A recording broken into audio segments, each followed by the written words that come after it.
There is a place that is spoken about only in whispers, a dark area that spawns the beginnings of urban legends, a place where anything can happen and usually does. During the light of day, it hides just outside of view, but when the sun goes down, spirits, creatures of the night, roam free, and things do go bump in the night. It is in every state and every country, and there is no escaping it, no matter how safe you feel behind your locked doors and latched windows. So we invite you to turn down the lights and turn up your radio while we join Dave Schrader and Tim Dennis, your hosts, on a journey into the darkness on the edge of town. Hello and welcome. You're tuned into the best in paranormal talk radio. This is Darkness Radio. I'm Dave Schrader. That's Tim Dennis. How you doing, pal? Doing all right.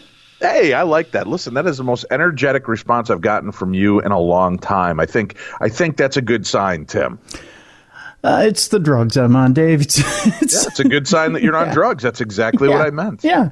The quarantine has gotten to me, and I've totally raided the drug cabinet, knowing that eventually there'll be more. Right? They're not taking cough syrup off the shelves at the pharmacy yet, have they? No, good. Not at all. I got to admit, I've overdosed a few times on Gas X and Flintstone chewables. Oh, that'll do it too. Yeah. You don't want to come out of that headache, man. Wow. Ooh, yeah. No. Yeah. No. About a hangover. Yeah. No, I you know what? Most people, I know there's a lot of people that are kind of going stir crazy in quarantine. I'm not one of them. No, again, that's because you and I are Minnesotans, my friend, and we're used to being locked away from the rest of the world 80% of the year. So this is really just kind of everything as usual. I just have to, now I'm allowed to wear a gangster mask when I go shopping and wear gloves. I call it dress up day. I think it's kind of neat. I like to pretend that I'm Florida man in those instances and see exactly, what I can get away with in a store while cloaked underneath the mask of anonymity, which isn't so anonymous because I'm wearing the bandana around my face that intern Yoko made for our dog. Yeah.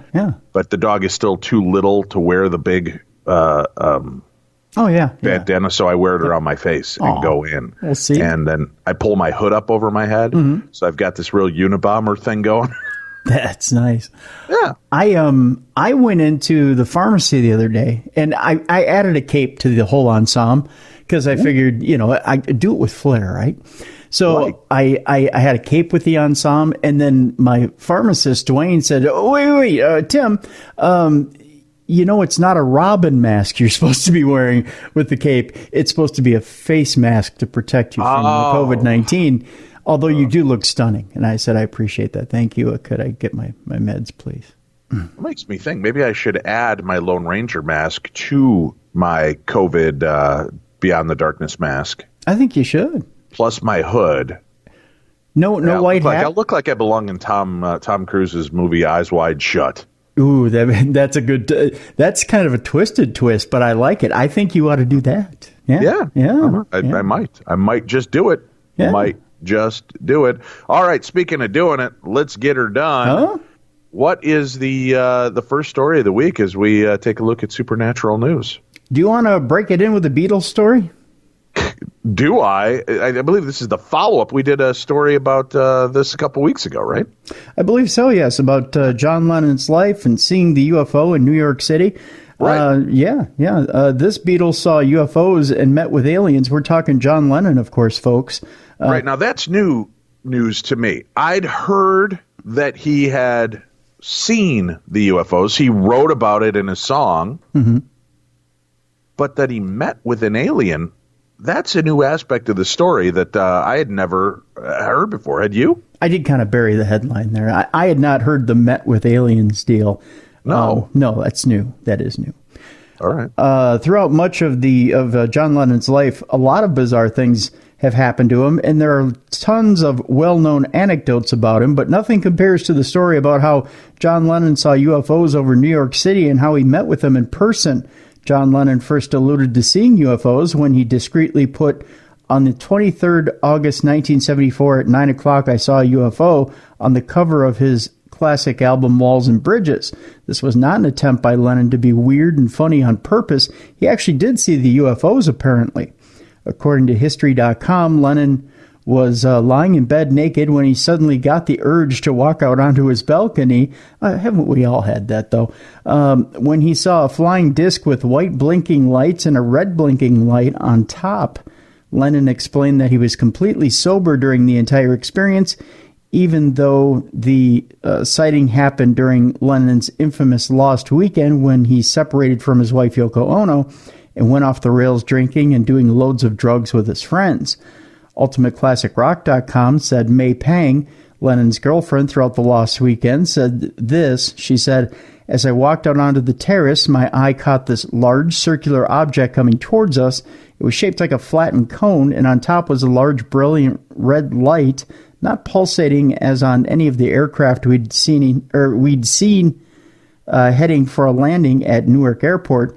When it came closer, we could make out a row or circle of white lights that ran around the entire rim of the craft. These were also flashing on and off. There were so many of these lights that it was dazzling to the mind." Lennon also apparently took photos of the UFO, and when he developed them, nothing showed. But when he also called the police about it, they told him that they had had similar calls coming in. Later on, Lennon put his experience in his song, Nobody Told Me, saying, "There's UFOs over New York, and I ain't too surprised." But this experience was nothing compared to the story of Lennon coming into contact with extraterrestrial life. That's where we pick up the new part of this story. Right. According to Uri Geller, who is a British magician and was friends with Lennon, he claims that Lennon told him that he had met with aliens. "I've kept this story to myself for many, many years and never told it to anyone," he told the Weekly News. "When John told me of this event, it was so bizarre and weird and so ahead of its time that no one would have believed it. But today people are telling how they have been taken into UFOs and probed by aliens from outer space. John never asked me to keep his story a secret, so I thought it would be interesting to tell it in my first magazine. It basically blew my mind because I already was then a believer in extraterrestrials visiting our planet," Geller said. That's so cool. One night he was lying in bed in the Dakota building where he lived in New York and suddenly noticed an extreme bright light pouring in from around the edges of the bedroom door. It was so powerful, he thought, it was someone aiming a searchlight through his apartment. He got up, crossed to the door, and flung it open. The next thing he could remember was 4 thin-looking figures. He said that the figures came over to him as he just stood there. 2 of them held his hands, and the other 2 gently pushed his legs as he was gently guided into this tunnel of light. He was shown all of his life, just like watching a movie, and he told me it was the most outstandingly beautiful thing he'd ever seen. John recalled something being given to him, and that's all he remembered at that time. But when he opened his hand, there was this odd-looking, not quite egg-shaped ball of metal, very smooth and very heavy, also about an inch or so wide. Then he put his hand in his pocket, pulled out the object that the aliens had given him, and gave it to me. So he gave the object to Uri Geller. Interesting. That's weird. Why would you just turn it over to Uri Geller? I don't know.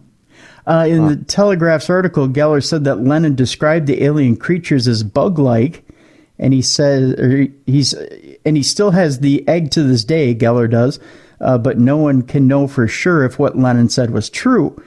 When asked about why he didn't want the egg anymore, Lennon said, "It's too weird for me. If it's my ticket to another planet, I don't want to go there." Either way, the stories aren't very surprising given Lennon's track record. So evidently, if he must have thought it was a portal to go back to that light or something. I don't know. But he didn't want the egg, so he gave it to Uri Geller. That's crazy. Yeah. That just seems like we should have heard that story long ago. Maybe we did. We're old, Tim. You know what? I think this is a picture of it in this article with Uri Geller. You know what it looks like? Have you ever gotten the Cadbury caramel eggs at Easter? No. You know, the gold foil wrapping? No. It does. It looks like we're not a wealthy family, Tim. It looks like a Cadbury egg. Does it? Yeah, it looks like the gold foil on a Cadbury egg. You know, Lennon supposedly talked about knowing when he was going to die as well. That would make sense with getting this life review. That's true. If they showed him his entire life, they had to have shown him his death. Yeah. Yeah. How messed up would that be? Would you want to know? You know, there's a popular show in the Twin Cities that used to play that game. I don't know if you knew that or not. Yeah. Yeah. And, you know, I always thought to myself, and I have thought to myself from time to time, do I want to know? Because in that time, if you knew for sure, for me, it would change the way I lived. I would try to fit in as much as I could, but it would also, I think, make me slightly paranoid. And I'm a guy who, if I know there's a deadline coming, I get rushed. I get hurried. I don't panic, but I dread the end that's coming. And I try to fit in as much as I can, say as much as I can, do as much as I can before that end is over. So it would definitely change me. It would change everything about me. And I don't know. I think that's why we never know when the end is coming, because we're not to change who we are and not change our journey the way it is. We're supposed to get to that conclusion, right. Of where we're supposed to be at the end without being influenced as to knowing when the end is. See, I waffle on that. It's kind of like I'd like to know if it's like in my 80s or 53, right? I'd like to know, just because I'd like to plan a little better and have, the best of times, which is an important reason of why you should live every day like it could be your last, right? Exactly, yeah.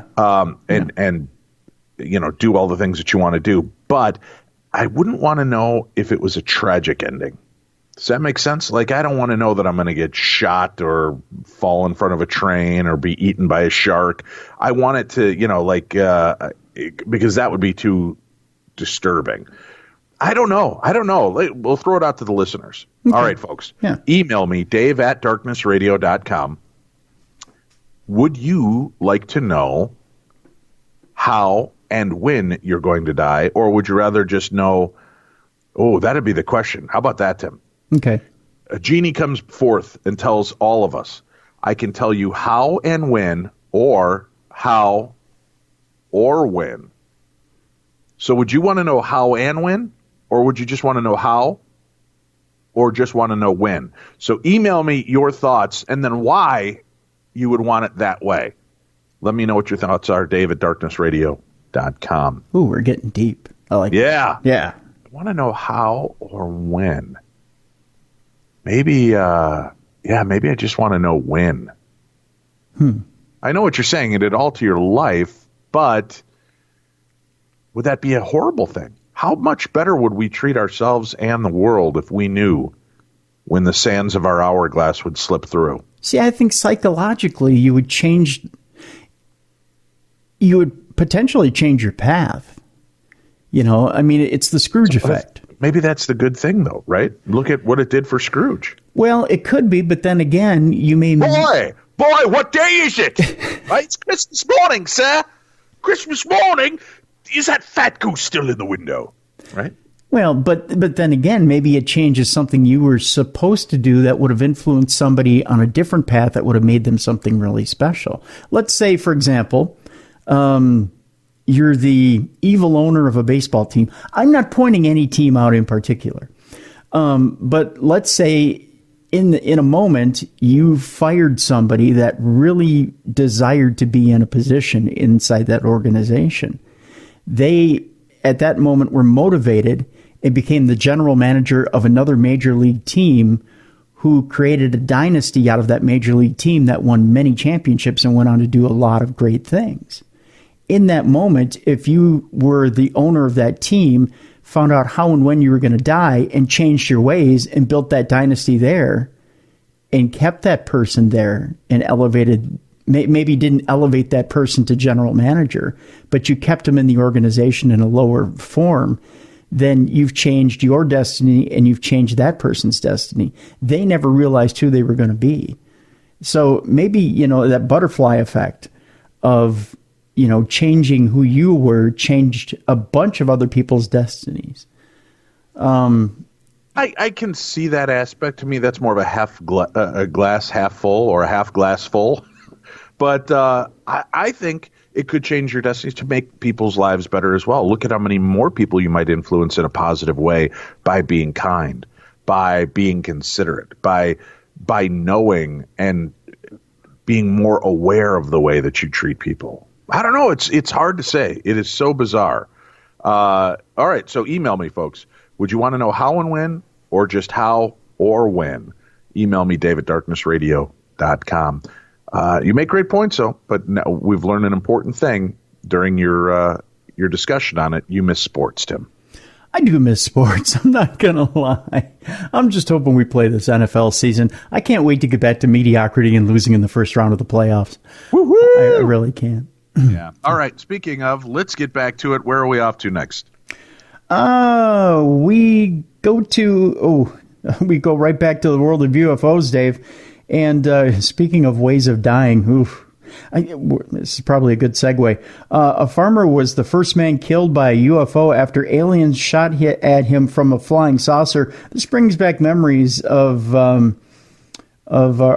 friends over at Skinwalker Ranch when you talk about being shot by a UFO or an alien craft.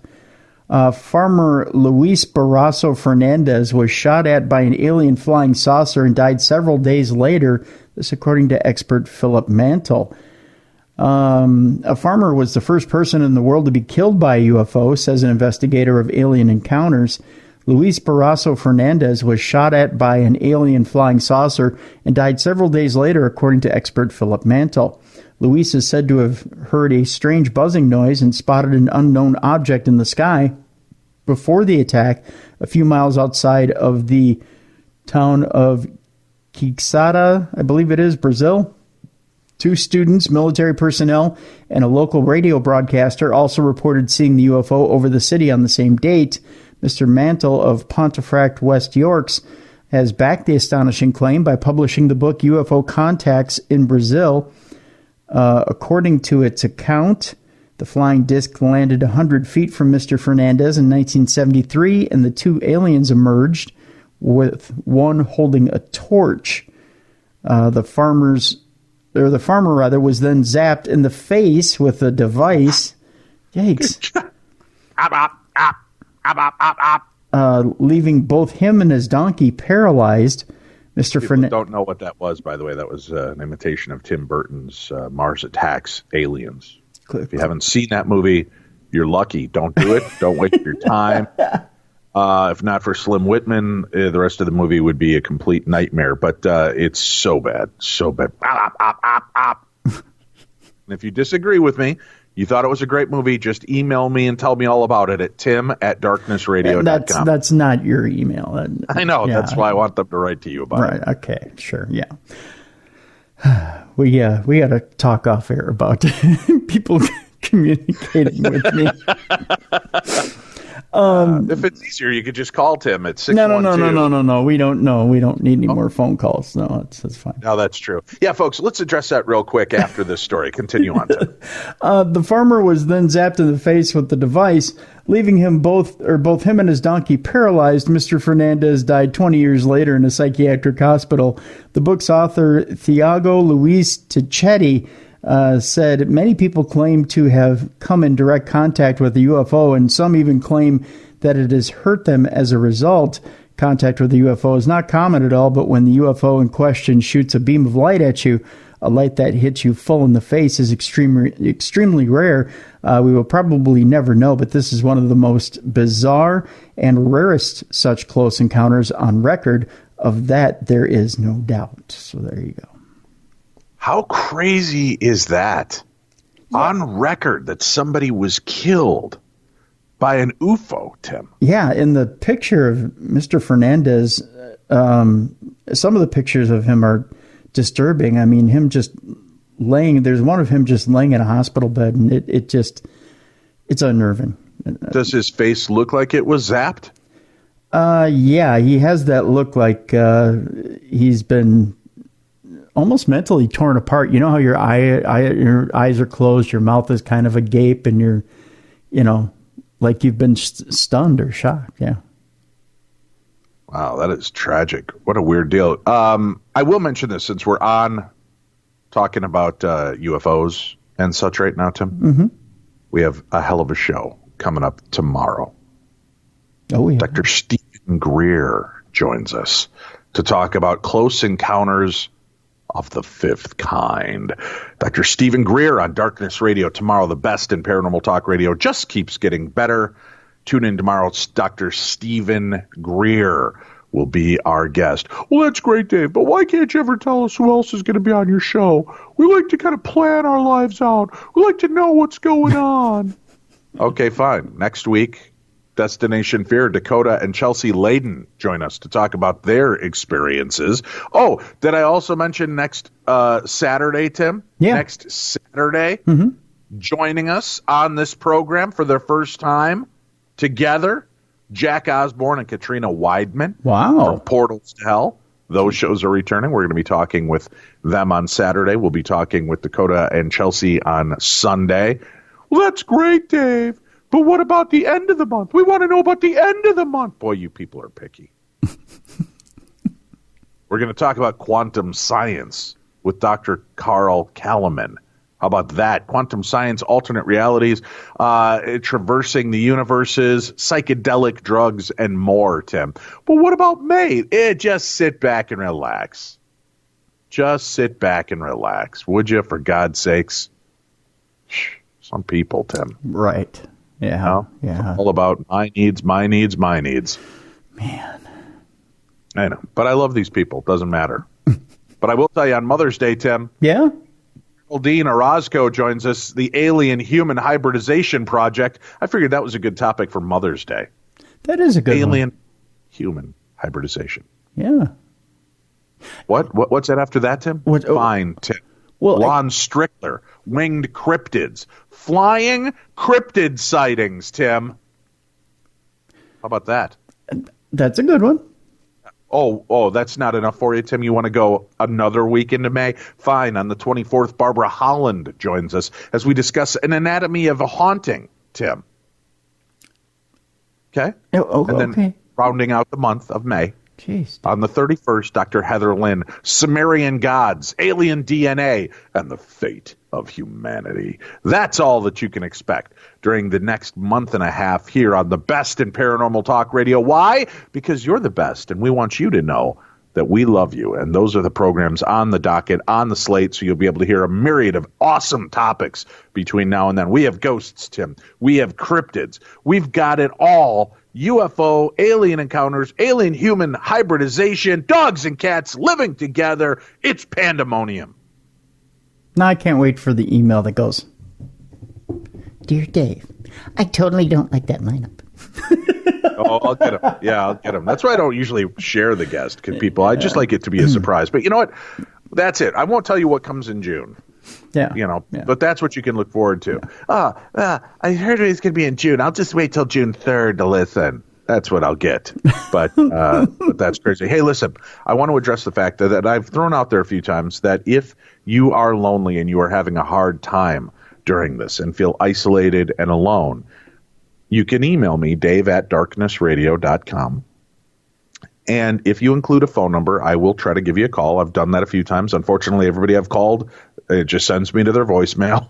But I've at least left voicemail messages for those people, and I will try to call them again. But if you're really, truly alone in this and just need to talk, I'm trying to work it in where I can give you a buzz and we can spend some time just chit-chatting for a little bit and try to just keep feeling human through all of this. So if you're in that position and you need to, just email me, dave@darknessradio.com. And if you get a call from a number you don't recognize from Minnesota, answer it, because you never know who might be on the other end. It could be Darkness Dave. It could be Darkness Tim. It won't be, but it'll be Darkness Dave. But if you also say you want to just reach out, you can always email us, dave@darknessradio.com or tim@darknessradio.com. Now, notice, I said you email me and leave me your phone number. I'll call you from one of our business lines, and we'll have a conversation. All I ask, folks, is there are a few people who have just taken to calling us via Facebook and calling us at odd hours. We do both have a life and family and need sleep. So if you could resist just calling us middle of the night on Facebook, that would be great. We'd both appreciate that. Just, message us. And if one of us is awake or one of us is around and has a few minutes, we might be able to pop on and talk to you. But don't just call. Okay? We'll try to coordinate something together. Fair enough? Thank you. Yeah. All right, Tim. It's supernatural news. We've got it. We might as well read it. We also have some emails, Tim. And did I mention we've got phone calls? We do, yeah. Yeah. How do you call Dave and Tim to be a part of the show? Because you're not giving your number. Well, we do. We give our Voices from Beyond voicemail number. It's 651-300-4977. 651-300-4977. Call and tell us your paranormal stories. We want to hear them. We want to know them. Tell us all about it.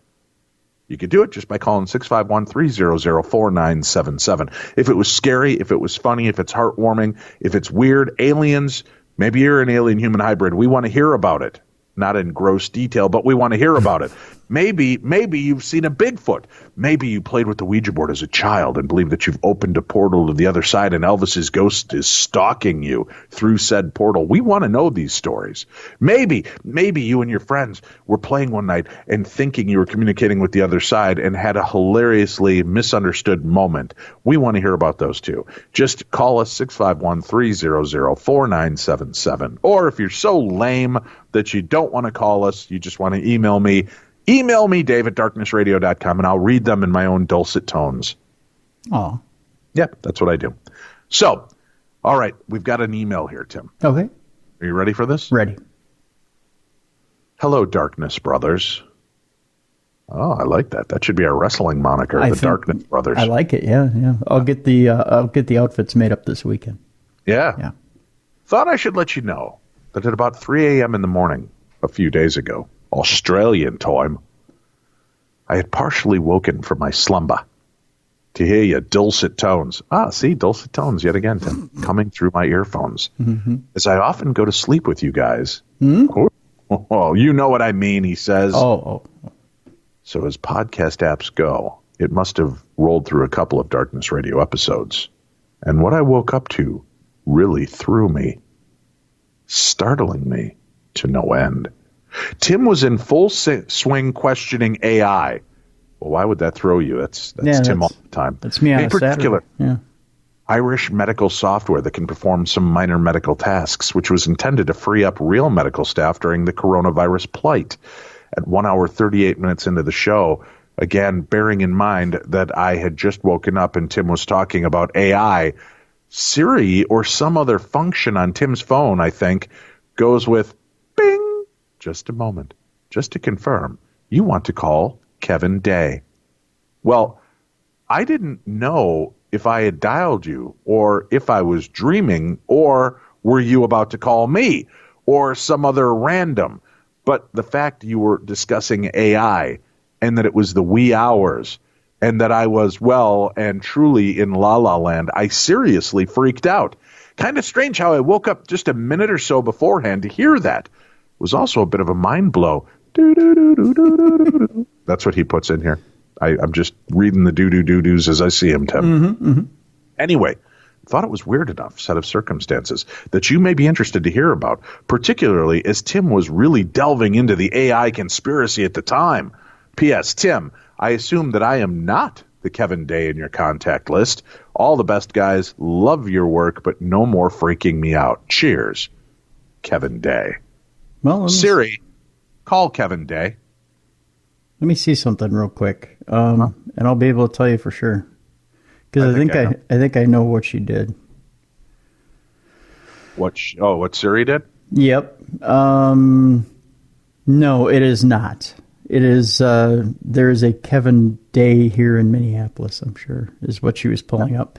Because you know how sometimes Siri will pull up your, I shouldn't say it too loud because she'll do it.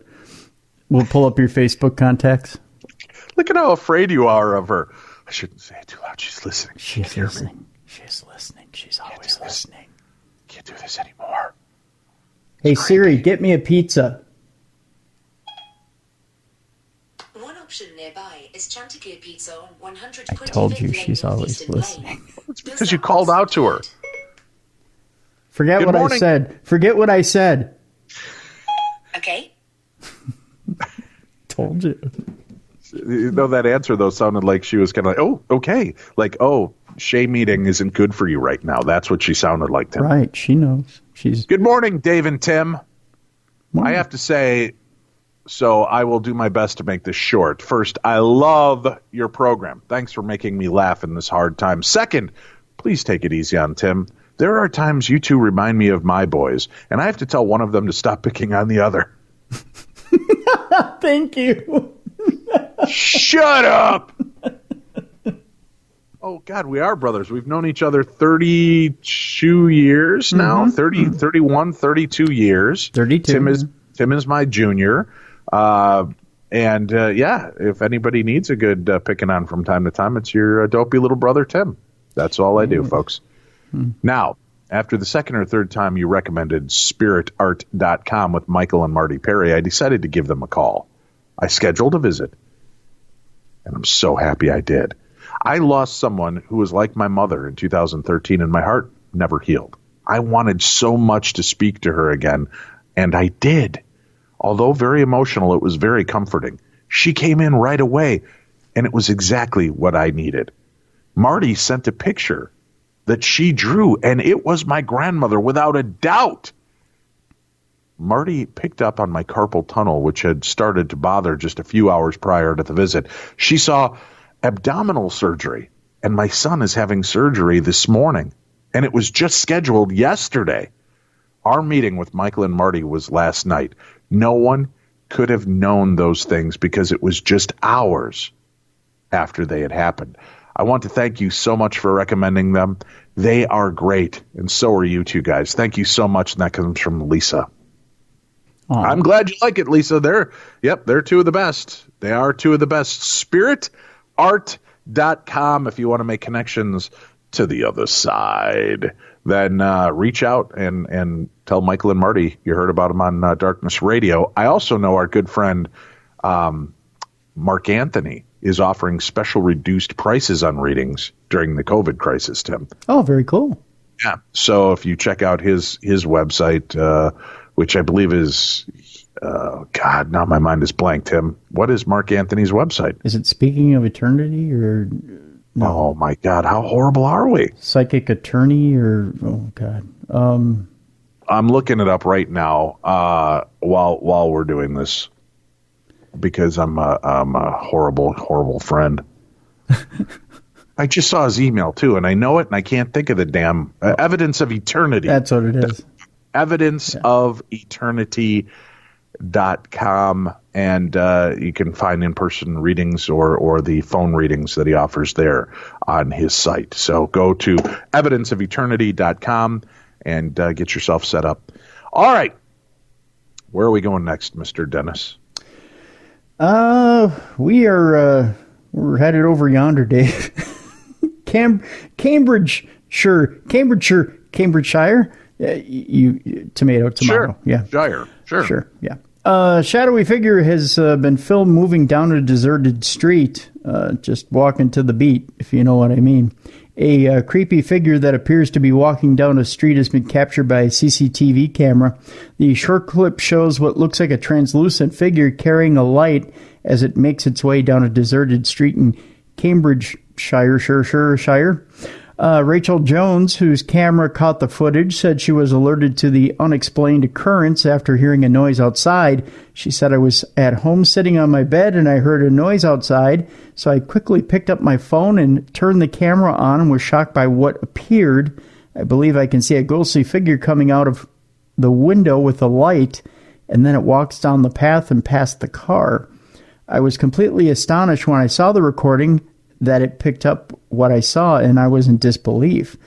I have watched it so many times and can't come up with any explanation. It's clearly a ghost, mate, is what it says here in the article. Yeah, the video is pretty compelling. Is it? Yeah, I thought so. Oh, the first time I brought it up, it said cannot play because of something or another. Oh, I watched it a couple of times. It's pretty compelling. I'll just say that. It is a weird video. The clip was filmed on the 26th of March while the country was in lockdown, or is in lockdown, which seemingly doesn't apply to ghosts. They don't observe that whole lockdown thing. COVID doesn't affect them none. Rachel isn't the only one to experience a spooky visitor recently. Last month, singer Sam Smith, who uses the they-them pronouns, told fans that they think their gaff is haunted by a ghost who likes to hang out around the stairs. Sharing a clip of themselves singing, Smith wrote, "I've been singing this all day today, Ordinary People," by the incredible John Legend. Singing this has taken me back to a whole different time. When I heard his first album, it really made me want to do what I do. So thank you, John, for this song, #StayHome. However, when they watched the video back, they noticed that the lights began to flicker and posted a follow-up tweet which read, "Just realized my light was flickering the whole way through that singing video. I swear it was a ghost. I always hear a ghost on those stairs." Not everyone was convinced, though, with one fan responding, "Or the bulb is on the way out. Either or, updates required and desired." So there you go. Very cool. Yeah. Very weird. Hey, let's go to a phone call, ladies and gentlemen, from Beyond. Here is a phone call to our Voices from Beyond voicemail, 651-300-4977, 651-300-4977. That's the number to call to be a part of the show, just like this caller did. Hi, Dave and Tim. My name's Michaela from Eureka, California. I wanted to share an experience I had on actually like my birthday last month. I was driving home from a Tinder hookup, and it was night and it was dark, and I was blasting my music, which, you know, it's typical.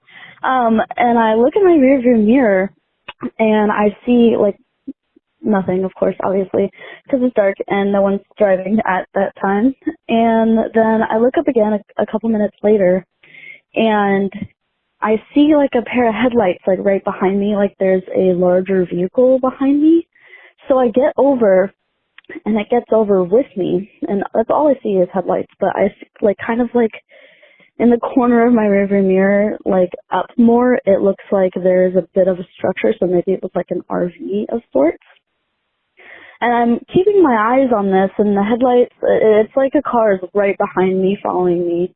It's kind of spooky, and it was getting over with me and making the same maneuvers as I was. And there wasn't really any other lights around. There wasn't street lights or anything, so it was just my headlights, and I could see like reflections of other headlights of cars passing me. But it was kind of strange, and I was looking, and I kept looking down, and I was like, maybe it's a cop. So I looked down at my speedometer, and then I looked back up, and it's just fucking gone. And it creeped me the fuck out. And it reminded me of this, like, one, like, TV show I watched. Anyway, sorry. But and I'm looking, and then I see these other lights kind of towards the side, and it was freaking me out because I had my bass on, and so when the bass in, like, a car, like, it distorts lights as your rear mirror is shaking. And so it was distorting it, the lights making it look like it was eyes blinking. It was really strange. And so then I see like this vehicle kind of like to the side, like for a split second, and then I look back and it's gone, but there's these lights, and I'm making curves. I'm on the highway and I'm making curves, but the lights are like staying, and it's like it's following me.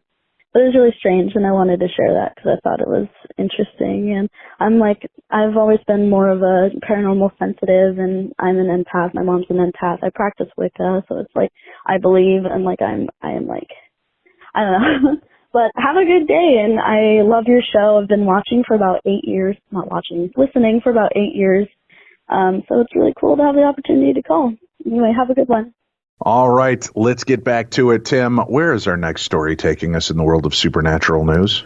We're going to TV Land, Dave, where there was a little bit of a question as to, in this article, why is Jason Hawes not on Ghost Hunters? I thought we'd made it apparently clear, but evidently the people who wrote this article don't listen to our show. Sons of bitches. No, that's fine. Let's hear what they have to say. I mean, this is a question we get a lot, believe it or not. It's so strange, isn't it, that I have folks, because we have a lot of these people on our show and we are friendly with them. Not many of them are deep into our sphere of influence. And when you send us a message, starting it off like it's the middle of a conversation that only you're having, it doesn't help me. I get people that email me and they're like, I was watching the episode where and that's all I get, they were at the Borley Rectory and they came into contact with this, but I believe that they missed this piece of evidence. First, I'm not on that show. Second of all, I don't know who they is because I don't see every one of the episodes of these shows necessarily when they air. So I might not have gotten to that program yet. It always helps if you have a specific question. What did we think about it? I can help you with. If you need to contact them, contact them. I can't help. I can't get them to go back and review their footage. Just reach out to them through the same means you would reach out to me through Facebook, Instagram, Twitter. Email them. Most of them have websites. You can find ways to contact them. Not that I mind getting your emails, but I don't know how to answer 95% of the questions that get thrown to me about other people's TV programs. But Dave, isn't there a big hall of paranormal justice where you all get together and have meetings? And shh, you know better than to talk about that. Sorry. Yes, what happens at the Paranormal Hall of Justice stays at the Paranormal Hall of Justice, Tim. Okay. I don't know. I don't get invited to the meetings. Well, next year, Tim, I put you in for a Quick Trip membership. Yeah. And hopefully we'll be able to push you through next year. Sidekicks, it always takes a little longer. I mean, Robin just got in a few years ago, Tim. That's true. All right. Yeah. So why isn't Jason Hawes? Oh, yeah. Why isn't Jason Hawes on Ghost Hunters? Well, the world of the supernatural is as thrilling as it is scary, Dave. I don't know if you know that or not, but they put that in this article.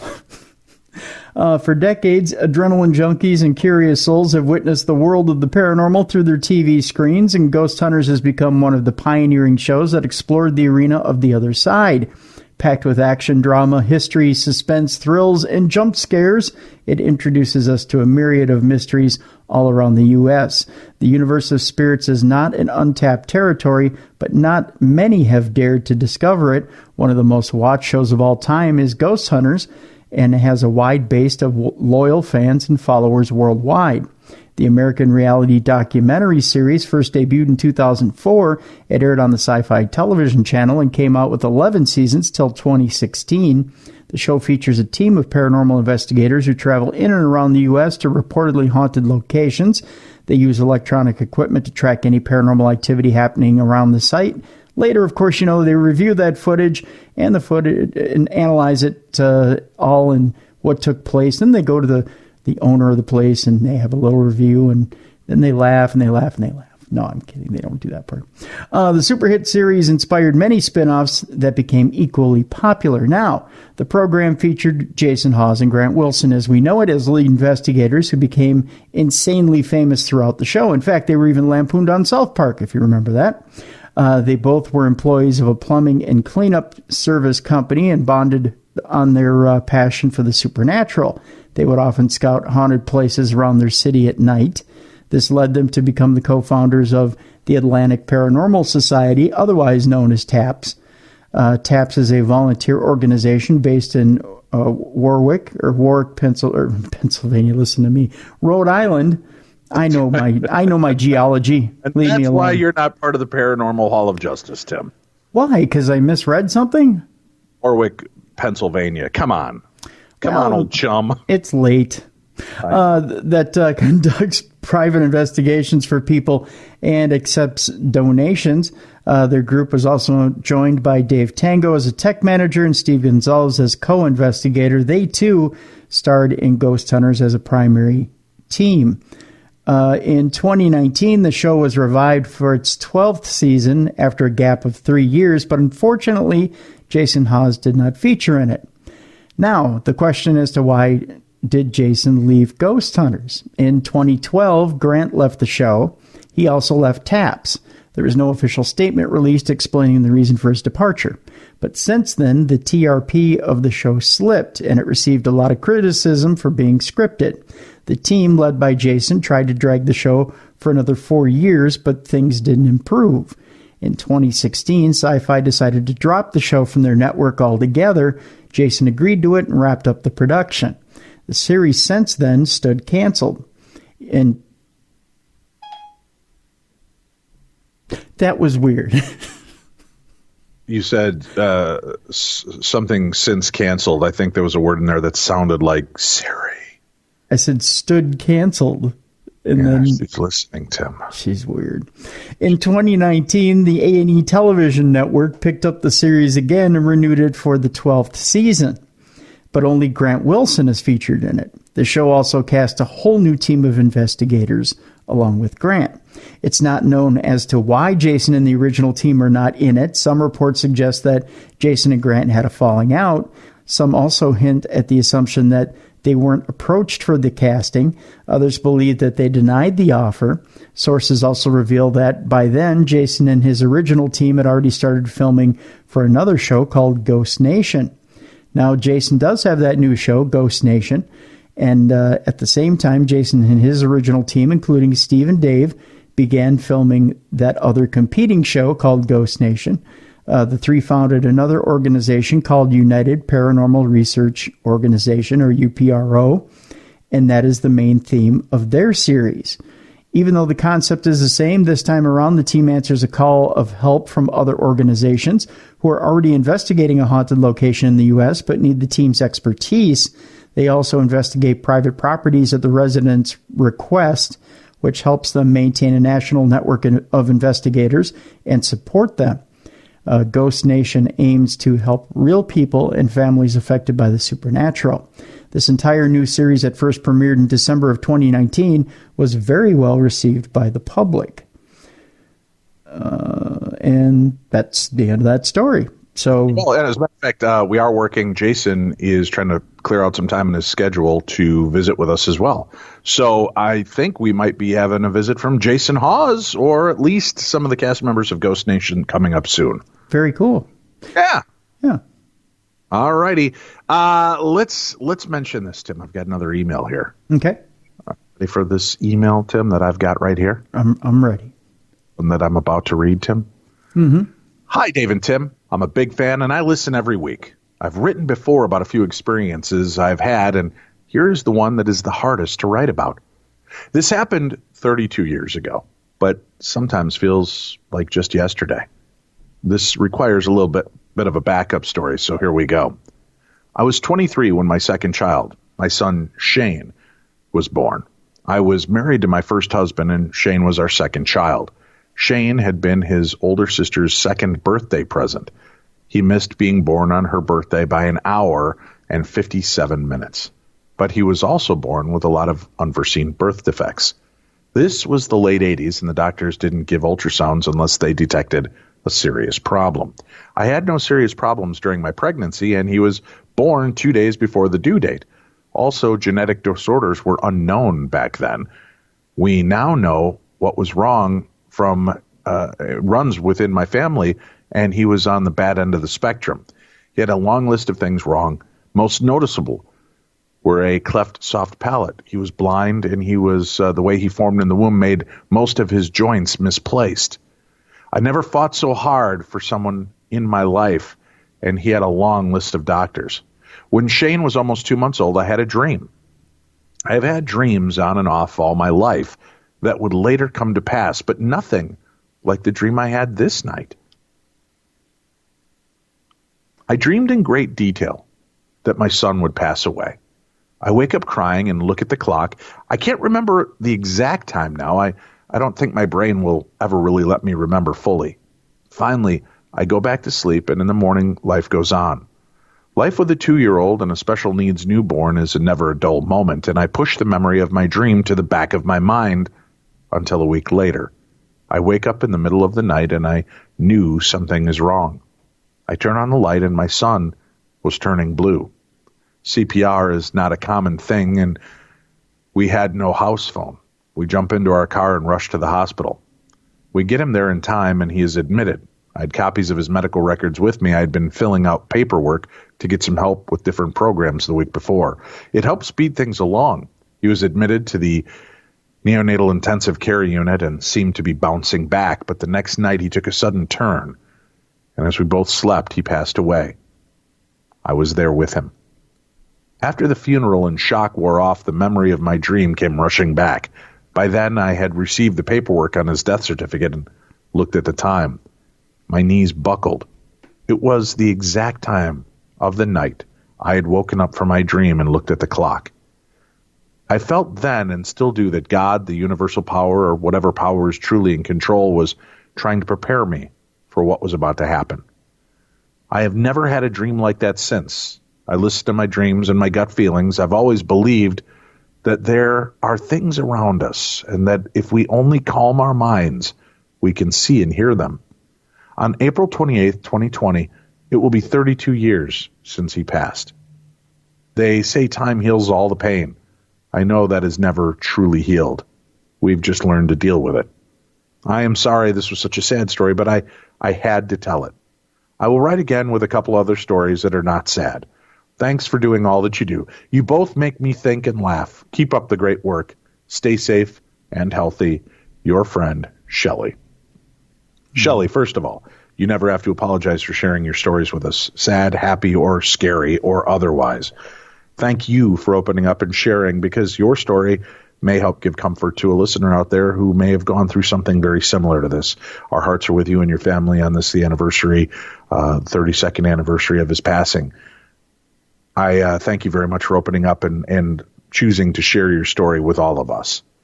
Let's take a quick break. We'll come back. We've got more to discuss. You're listening to the very best in paranormal talk radio. I'm Dave. That's Tim. This is Darkness Radio. There are everyday actions to help prevent the spread of respiratory diseases. Wash your hands. Avoid close contact with people who are sick. Avoid touching your eyes, nose, and mouth.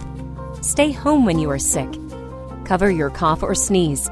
Clean and disinfect frequently touched objects with household cleaning spray. For more information, visit cdc.gov/COVID-19. This message brought to you by the National Association of Broadcasters and this station. I'm Andrew Saul, Commissioner of Social Security. Beware of telephone scammers pretending to be government employees. Real Social Security employees will never threaten you. Callers threatening you with arrest or other legal action and demanding money are not from us. If you receive a call like this, hang up, do not provide them with any form of payment or information. Report the call at oig.ssa.gov.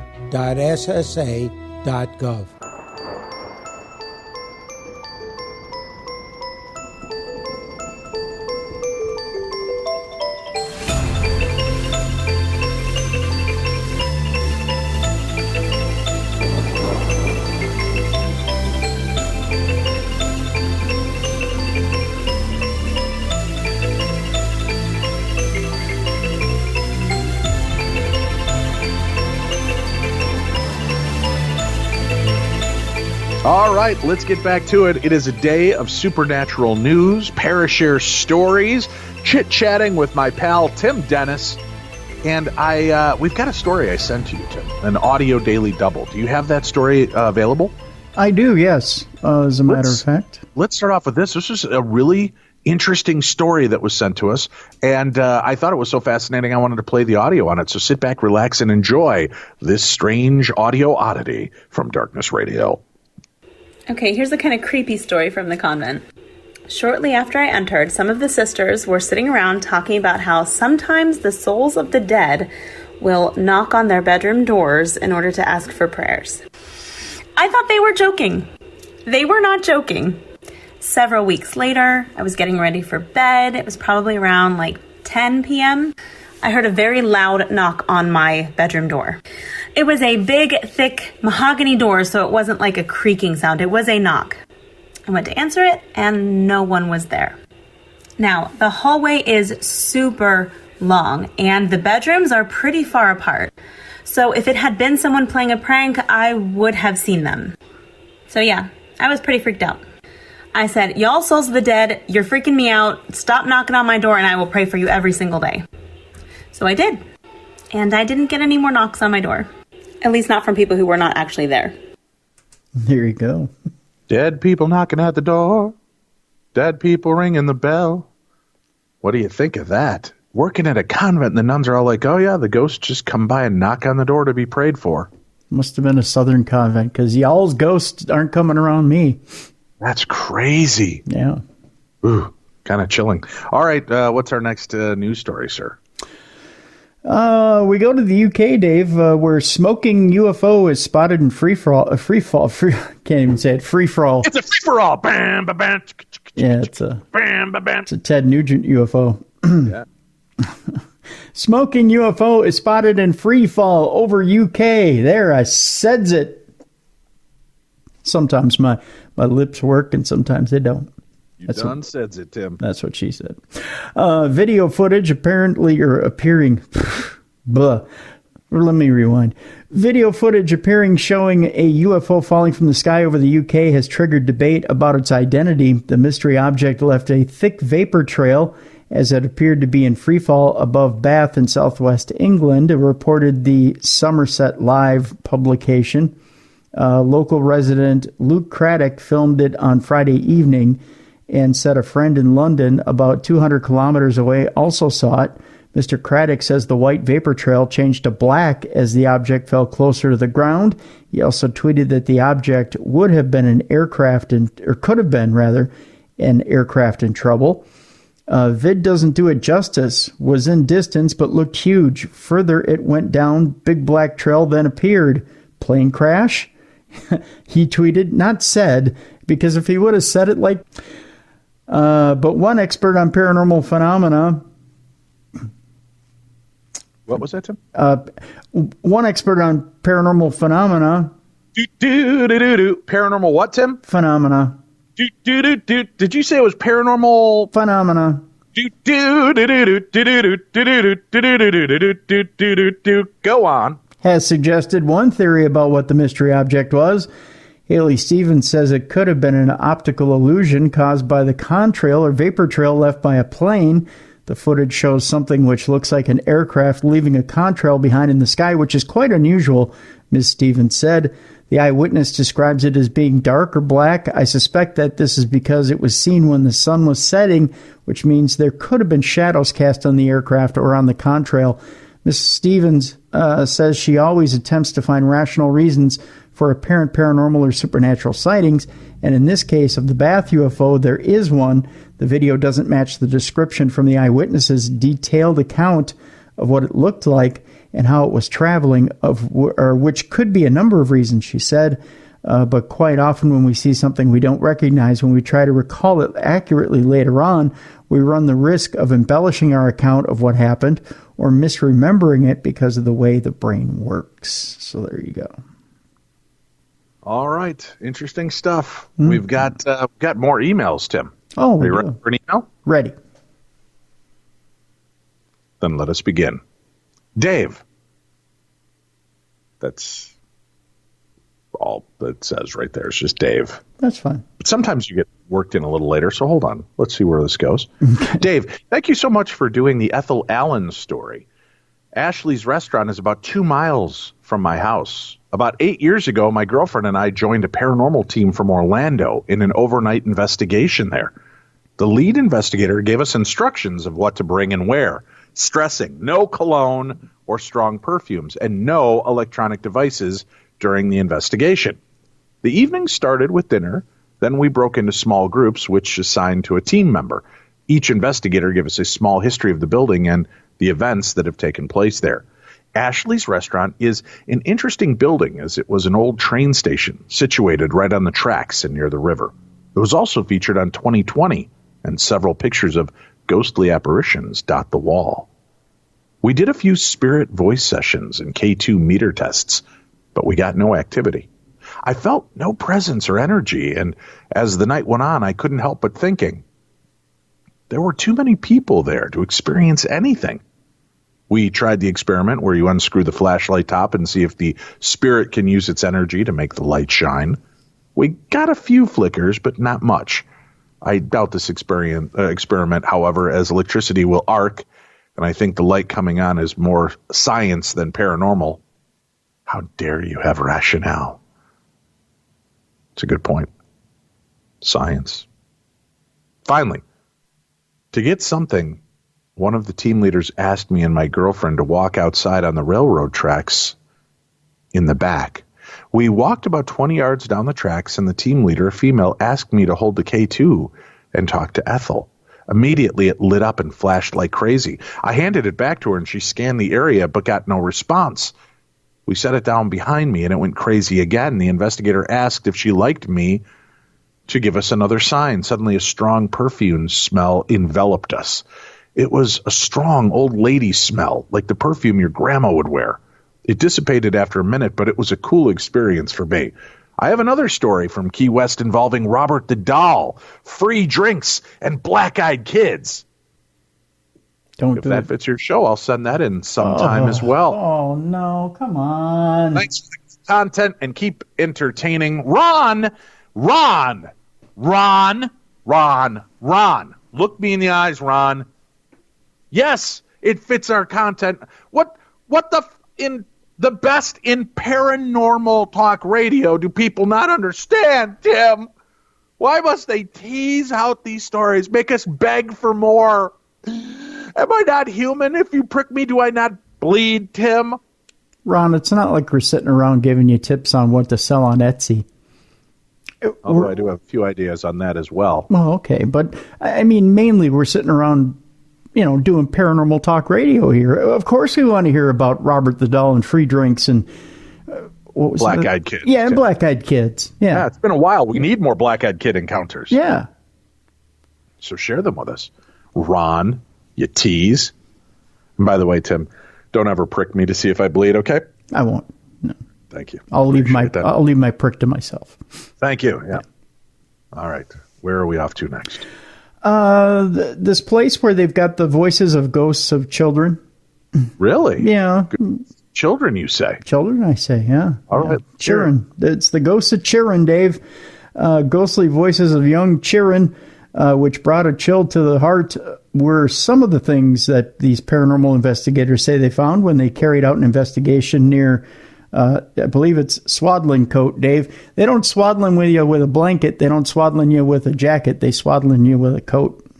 Interesting. Mm-hmm. The team from Haunted Live produced a Facebook video, which was recorded at, is it Moira Furnace, I believe, museum near Swaddling Coat? Sure. Sounds right to me. Yeah, which they say shows the venue is haunted. They take part in paranormal investigations and ghost hunts across the UK. The Haunted Live team is made up of 5 ghost hunters. They were speaking about their experiences when they carried out their probe at the Furnace building, which Ty said would stay with them. I believe maybe that was supposed to be they, I'm not sure, for a long time to come. During their night at the Furnace, they claimed they heard spooky whistles and girls' voices. Spooky whistles? Yeah. Is that a spooky whistle? I believe you nailed it, yeah. Thanks. Well, one of the teams says they actually witnessed a ghostly shadow. The Furnace is well known for previous accounts of paranormal activity. Nosy dotes and nosy dotes, and I don't know. It's kind of a rhymey sentence. The Furnace was built in 1804 by the Earl of Moira to take advantage of the local area's coal and iron. Many ghost hunts have been held there, and many reports of hearing what they believe to be voices. There have also been sightings of shadowy figures spotted in the building's workshops.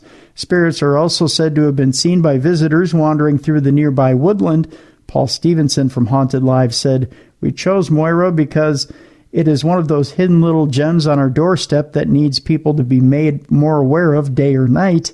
There's so much history and mystery all over the UK, and in regards to the paranormal, we are really just scratching the surface. There are so many more locations to be discovered, and while Moira Furnace may have had odd paranormal inquiry here, and there it is relatively untapped at the moment, on the night we heard whistles, girls' voices." They took the spooky out this time. I guess it was just whistles. Girls' voices, and during... I'm so dry right now. And during the night, the energy or whatever was there started to get a bit darker and nastier at times. A few of us were touched. One of us saw a shadow of someone in a corner. One of us followed someone up the stairs thinking it was one of the team, but we were all elsewhere, he went on to say. It's a great place and worthy of many investigations. It's probably the first time we've all experienced solo things rather than as a group, which is good. He went on also to say, every building has the potential to be haunted, whether it is or not. That's the question that we love finding out. Mr. Stevenson even praised Moira's operations supervisor, Tom Phillips, saying he is a forward thinker who realizes that Moira Furnace can appeal to people in the daytime and also at night. Haunted Lives team is made up of Mr. Stevenson as well as James Pikett, Simon Powell, Dave, not Cowell. It was horrible. I absolutely hated the whistling. It was so off tune. It was horrible. I'm Simon Powell, and welcome to Whistling Idol. Andy Soar and Jason Wall. He is your Wonder Wall, by the way. The original furnace was built in 1804 thanks to the area's rich coal and iron industry and soon failed due to faults in its structural design, but it is well preserved.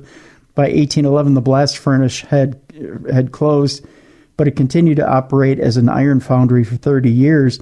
The building was converted into 4 small cottages for mine workers in the 1820s, and the last residents moved out in the 1970s. It's since been used by old rangers for the site, and most recently now houses the Moira Furnace Museum and County Park. It's also a protected scheduled monument, and it is nationally important. It's a nationally important archaeological site or historic building granted protection against unauthorized change. So there you go. All right. I think we've got another call, don't we, Tim? Yes, we do. We have one more call. All right, let's go to it. Our Voices from Beyond voicemail yields this gem. Tim, if a recording of Chicken Scratch still exists, it is your civic duty to play it on the radio. What if, just like your favorite movie, Mars Attacks, we find out that your song is the cure for COVID-19? As soon as we start playing it, little cells of corona start popping all around the world, and you could have cured it, but no, you're too shy. Tisk, tisk, tisk. Play the song, my friend. Just play the song. Save us all. Hi, Tenacious Tim, Dynamic Dave. This is Teresa over in Kingsburg, California again. I'm calling to tell about a story where I believe spirit intercepted and saved my life. Back in my early 20s, I was going through a really tough time, mildly suicidal. I would go out drinking and wake up in various places. It was a rough time in my life. And I lived out in the deep, deep country, and you didn't see police officers until you called them and then waited an hour for them to show up. That's how far out in the country we were. And one night I went out drinking, and unfortunately I drove, and snow started to fall. It was very cold, and for some reason I stopped at our community mailboxes to get mail, and I passed out in my car as the snow was falling, and I didn't have a whole lot of clothing on. And all of a sudden I was woken out of a deep, deep sleep, and it was a police officer banging on my window. And it was shocking because you never saw the police out in the country like that. And I was shivering all over. My car had snow on it. I'm pretty sure I was close to possibly freezing to death. And the police officer, after he revived me, he rubbed my arms and he put me in his patrol car with the heater on, and he told me that I was so cold that I was probably close to death. And I asked him, how did he find me? And he said he was out on the highway, and something told him to turn off the highway and just keep going. And we were 5 miles off the highway. And he said he just was driving out in the country with no real reason except that he had a a small voice in his head that told him to keep driving. And he found my car, and he said he couldn't believe that there was someone inside of it that early in the morning, covered in snow, with basically just like a mini skirt and a tank top on. And so I believe that I wasn't supposed to die that night, and that police officer was there to save me. I'm getting a little choked up. Sorry. Thank you guys for your great show. I love all the good stories. All right, let's get back to it. Supernatural news. What's up next? Well, Dave, you're just sitting around here in quarantine time. You're looking for something interesting to watch. I got a good one for you. Okay, do tell. It's a scene from a morgue in an autopsy room. It's kind of chilling, actually. I shouldn't. Okay, yeah. Scene from a morgue in an autopsy room. Is this a Netflix show? No. It's a real life video. Oh, no, thanks. No? Well, let's hear what you've got. Well, through social networks, a video recorded from inside a morgue has gone viral, and it's a spookier type of video. That video has gone viral thanks to its unusual paranormal events, which was recorded from a security camera from inside a morgue right here in the good old US of A in August of 2013. The workers of the place claim to have heard strange sounds, so trying to discover the mystery and know that they had the reason for presence of the paranormal, they located certain cameras in various places in the morgue. In one of the recordings, this creepy video came out that has gone around the world, and that surely has made the hair stand up on many people who have seen it. Here's what happened. The workers say that they went home and returned the next day. The first thing they did was go watch the recordings, and they were terrified to see and hear some strange events, which were especially recorded in the autopsy room. The images were shared on YouTube. In the viral video, you can hear someone's breathing. Remember that nobody was in the morgue at the time. After a few seconds, several objects begin to fall without any explanation. You can actually even see bursts of light and air throughout the course of the clip. The quote is, "I worked in a hospital, and sometimes when I went down to the morgue to leave bodies, it was disturbing, and seeing all the residue of blood water on the iron was terrifying. Sometimes it looked like someone was walking under the door," said one netizen watching the video on YouTube. The video has caused a lot of controversy, and among some comments, people affirm that these things do happen in places like cemeteries, churches, and hospital morgues. So what do you think, Dave? Could you hang in there and watch a spooky morgue video where things are moving around? It's weird. Like, I'll go into an old house or a historic location and ghosts there, but I don't know what it is about like morgues and cemeteries that just make my blood run cold. Why? I know we have a lot of friends out there that are psychologists and psychologists. Mm-hmm. And I wonder why it is that gets into my head so much. You know what it is? I think it especially like at Waverly, the bloodletting room, when you go in there. Yeah.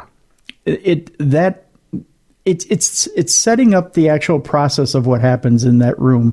I think just walking into that room, you can imagine automatically what happens in that room, and then you actually start to physically see the process in your mind. And it's yeah, maybe. We've all been exposed to horror movies so much that you physically can take yourself there. And then there's the inevitability that someday that may be you on that slab. And I think that's what makes it so creepy. Could be, yeah. Once you're just there, that's like, maybe it's just too fresh. That could be too, yeah. I don't know. Huh. I don't know. Weird. It is creepy, though, when you watch that sort of stuff and that there are things moving, and the fact that the other part of it too is I think you can actually take it to the point of watching it and then going, what if you end up watching yourself going through that process? That's even weirder. That's horrifying. Yeah, I even creeped myself out on that one. But yeah. Well, they say, I was just reading an article by accident, and it said that, no, I can't talk about it. Yeah, I don't want to put it in people's heads. Dave, and I'm going to get a million emails. But just tell me. You don't have to share it in public. It's just so horrible. horrible of good gravy. But then, okay, here it is. Okay. And this is a theory. Okay. Okay? All right. What if, oh my God, what if consciousness stays around and the sense of feeling is still there? They're saying up to 45 minutes to maybe 2 hours long. And you can still feel, hear, and sense, even though everything else is shutting down, you still can feel the rigor mortis setting in. Oh, see what I'm saying? It's horrible. Yeah, horrible. No. Yeah, I know what you're saying. You know what I'm saying? Yep. Do you hear what I'm saying? I hear what you're saying. All right. I have a friend, Tim. We have a friend. Yep. Who is involved in psychology. Mm-hmm. Mm-hmm. And I'm attempting to dial her while we're talking right now. Can you hear the beeping? I can't. No. Mm-mm. Okay, good. Right. Because I asked her, I sent her a text whilst we're recording the show, and asked if she has a moment to take a phone call about the question that I just posed. Okay. Why would this happen? I want to get her psychological views on this. Sure. Yeah. So hold on one second. She's going to join us in just a moment here.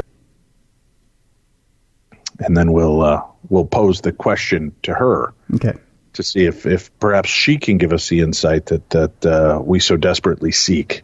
Okay. Paranormal Sarah, how are you? Hello. Good. How are you? Good. All right. So we're calling you right in the middle of our show because I had a question. All right. I was saying we just read a news story and talking about haunted mortuaries and morgues and hospitals and cemeteries creep me out more than anything. I mean, I'll go into old houses where there's reportedly demonic activity and ghosts and this and that and the other. But why is it, Paranormal Sarah, who has a psych degree, why is it that talking about like a hospital or a morgue, the idea of that being haunted is even more terrifying to me? Why do you believe that would be? Well, I would think it would be two things. Firstly, I would think it might be like a past life thing. It might be an actual like soul aversion, something that you specifically, subjectively don't like or feel uncomfortable by. So it's like a trigger, something that's like a deep-seated, rooted kind of thing. Maybe that you had a horrible life experience or you associate it with a lot of the loss or grief in your life. And it kind of really goes into that yin space where we do shadow work and it's just kind of an uncomfortable place to be. So you try to avoid it. Could be that. And or, hospitals and mortuaries, that's kind of a place where things go to die. Cemeteries, that's, if we're believing in that, this is a place where things are collectively going in their most vulnerable state to die, to pass on. So that residual energy, it's like, it's like pinching your old cassette tape track. It really puts a dent in your song in a way that's not always a good thing to hear played back. It's not giving you a harmony and a peace because this is where things go to die. And everyone knows, Dave, especially for you, you like to spread joy. You like to be talking. You like the idea of legacy and living beyond and being bigger than life. So to go somewhere to die, to be silenced, that might be pretty scary for you. Yeah. See, I was kind of in that vein as well. Now, the first one you brought up really kind of strikes me as an interesting possibility, as does the second. But I was telling Tim, maybe by going to the haunted locations, usually we're going years after a death has taken place. And the idea of a haunted morgue and cemetery and funeral home and things like that, it's just so recent that maybe that's just what I find more chilling is it's like, I don't know. The concept of those places being haunted just sends shivers down my spine. I know here I've had a chance to investigate a lot of places in Minnesota, and I have a friend that runs a funeral home that he believes is quite haunted and has asked me in on numerous occasions to investigate. And I've been like, no, I just don't, I don't want to do that. I don't feel right about it. I feel icky. It's so bizarre to me, because again, it's just like, I don't know if these are fresh lost souls that are kind of like, what the hell? That purgatory limbo space. That's really a sad thing to think about, especially if it's our loved ones. And, all of us, we go through grief in our own way. But if we're grieving someone we love, the thought that they might be stuck somewhere or that they might be lost, that truly is. I think religion plays such an important role in establishing that fear. That's the worst. That's the worst. So absolutely, who wants to go and feel that, especially when you're an intuitive, empathetic kind of person? Did you say and pathetic? You say I'm an intuitive and empathetic. Dave, Freudian slip. No. Just checking. Wow, that's great insight. I appreciate that, Paranormal Sarah. Yeah, I don't know if you've ever explored your past lives or the thoughts of, the things that you may have experienced in hospitals, but the idea of lost or floating souls, I think everyone can identify with that. I think even now in like the recent present time and kind of this pandemic, we're thinking of like these mass graves. We're thinking of times in history where big trauma has happened, and that takes us to a space where we're uncertain and foggy. It's very similar to that purgatory, like a Moore kind of talked about in Edgar Allan Poe. It's mysterious and creepy, and it's definitely uncomfortable. So I can empathize with that. Yeah, it's bizarre, but thank you. That's great insight. We got to get you back on the show here when we can. Spend a little time talking more than just a few minutes to join us. Absolutely. Paranormal Sarah, we have people asking always for good references on mediums and people doing readings, and I know that you're one of the best. You're located right here in the Twin Cities. You do phone readings, Skype readings. What do you do?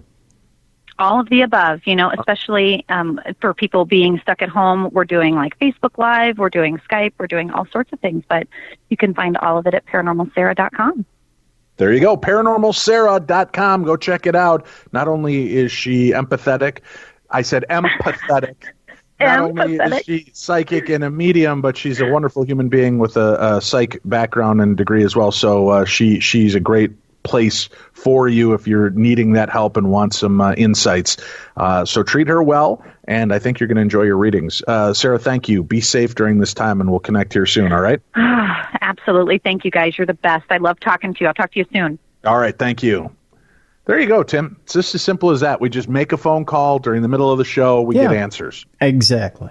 Yeah. That's, I don't know. That's just the power of Darkness Radio. There you go. Yeah. I like to think so. Yeah. All right, where are we off to next, sir? Well, of course, we're going to go from morgues to murder house flip. Yeah, how about this? Go on. Paranormal Activities reveal gruesome murder, but renovation fix. But can renovation fix the bad energy? Hosts. Now, see, I've never seen the show, so forgive me if I butcher the name. Joelle. Is it Uzile and Mikkel Welch? Maybe. Maybe. Take on the task of renovating the house where William Terry Bradford murdered his wife. We'll just say Joelle and Mikkel. How's that? Or Michael. Is it Michael? Sure. Uh-huh. I'm not sure. Managed to change the look and the feel of the house where serial killer Dorothea Puente committed her crimes, and now the duo is all set to transform another house. In the latest episode of the show, the duo took the task of renovating the house where William Terry Bradford murdered his wife. The house is currently occupied by husband and wife John and Karina and their two beautiful daughters. John recalled that when they first saw the house, they were surprised to find that it was on sale. The 4-bedroom, 4-bath house is situated in a locality that everyone would want to be part of. When he inquired why the house was on sale, the realtor failed to inform him that a murder had taken place in the house. The realtor instead told him that an old woman had died in the house due to natural causes, while the law in the U.S. asks the realtor to inform potential buyers about all the incidents that take place in a house. It also mentions that after 3 years, they have the right to withhold this information. Unfortunately, John and Karina became a victim of this, as they did not find out about the murder until they started experiencing paranormal activities in their home. The pair revealed that they saw lights flickering in the house, their security alarm going off, and they also heard the constant noise of the garage door opening and shutting. Boy, that's bizarre. Seeing these events led them to dive into the history of the house, and they found out that Bradford had murdered his wife in this very house. Karina said that his wife had divorced him and asked him to pay $40,000 in the settlement. This did not go well with him, and he decided to shoot her. Bradford shot his wife 5 times and left her to die on the living room floor. Her body was found the next day by her children. Bradford was arrested by police 12 to 13 years after the incident took place, but the murder weapon has still not been found. It's believed that the murder weapon may be in the fireplace, which is in the living room.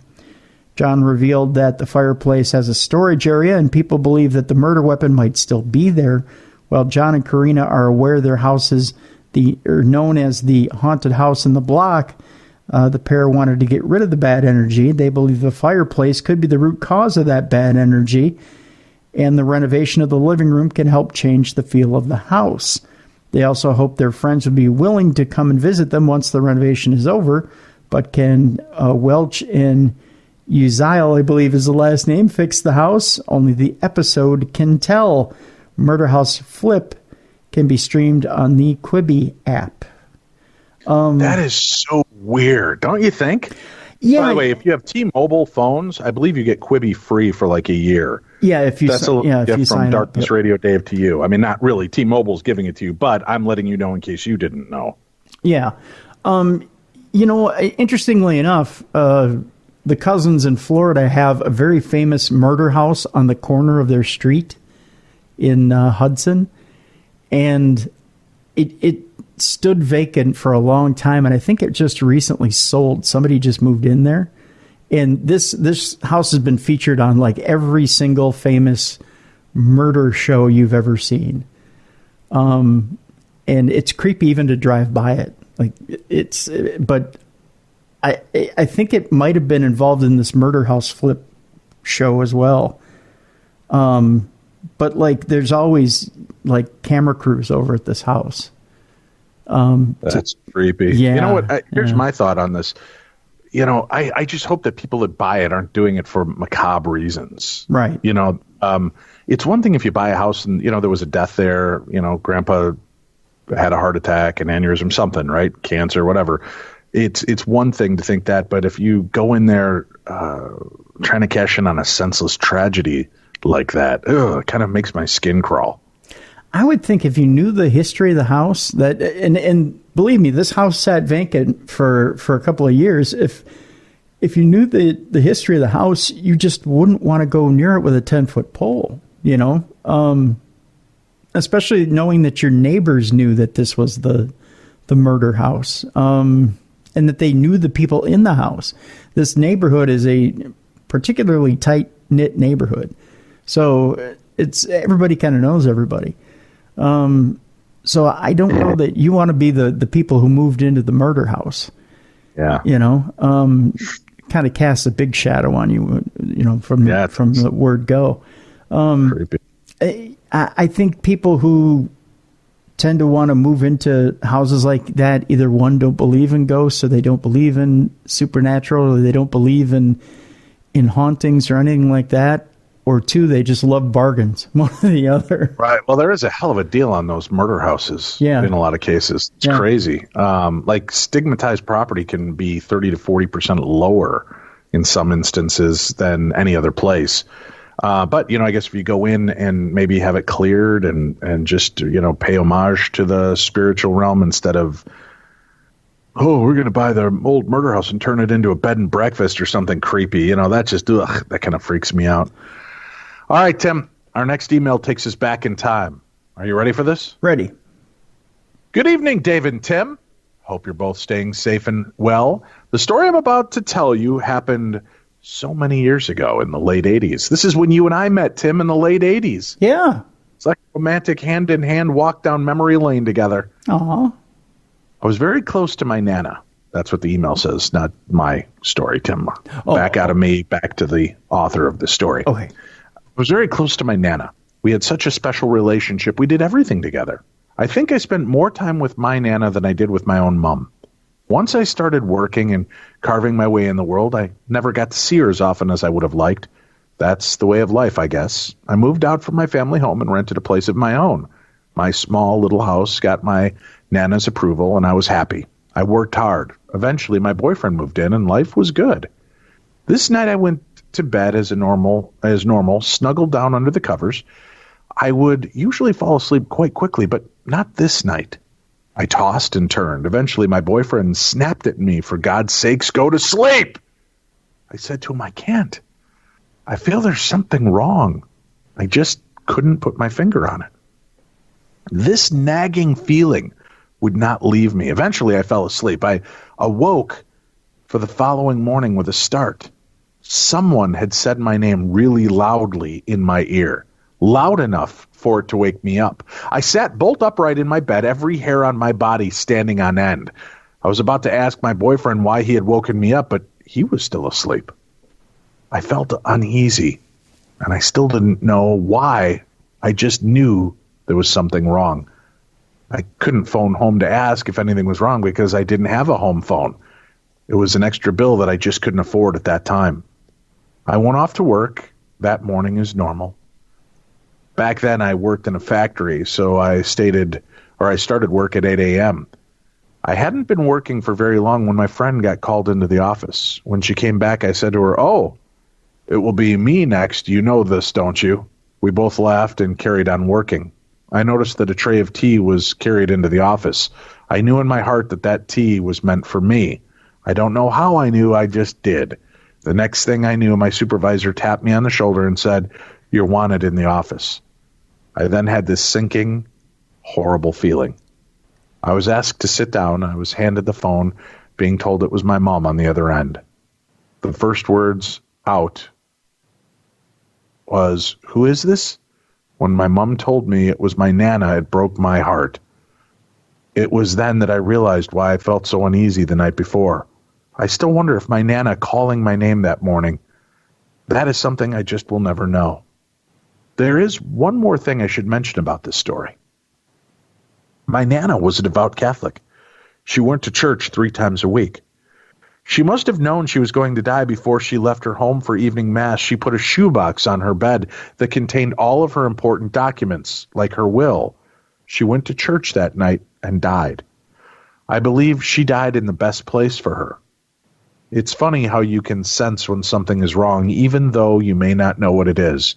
Sorry for such a long story this time. Still love your show. Never, ever stop saying phenomena. It makes me laugh every time. Stay well and safe, from Pat in the UK. Pat, I think it was your grandmother. She was saying your name just one more time on her way out. And that should be a moment of comfort knowing that your connection was that strong. Thank you, Pat, so much for sharing that story with us. We appreciate it. All right, Tim, the moment is here.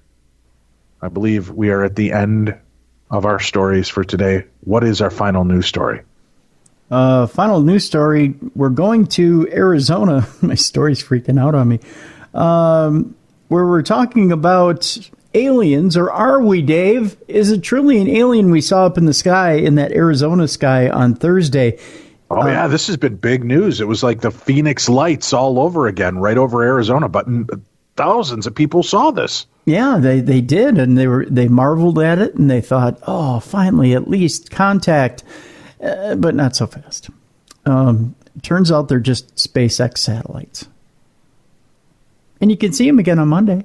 I mean, SpaceX satellites? What? SpaceX, Dave. SpaceX? What is SpaceX like? No, Tim? Dave, not SpaceX. SpaceX, Elon Musk. SpaceX. Having sex with your exes in space? I'm so confused. No, Dave, you don't want to go back down that road. I don't. No. We go to Phoenix, Dave, where residents across the valley reported a string of mysterious lights streaking across. Now, again, this has nothing to do with SpaceX, but streaking across the... Streaking, huh? Okay. No, across the Arizona sky Wednesday night. But don't worry, they're not aliens.